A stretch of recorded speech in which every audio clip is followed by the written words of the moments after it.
দ্বিতীয় সন্তানের আজকে শেষ বিয়ে।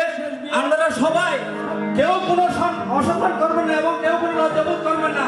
আজকে সবাই আপনারা আনন্দ ভোগ করবেন, সবাই প্রশংসিত করবেন। আমাদের যে দুজন আমাদের বিশিষ্ট শিল্পী আমাদের মধ্যে উপস্থিত হয়েছেন তাদেরকে অবশ্যই আন্তরিকভাবে শ্রদ্ধা করবেন এবং তাদেরকে উৎসাহিত করবেন।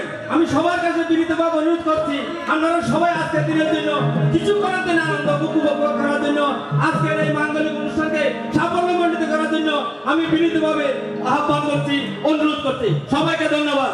এখন গান পরিবেশন করবেন নান্টু ঘটকের কথা শুনে অল্প বয়সে বর্ণাম দিয়া। Thank you.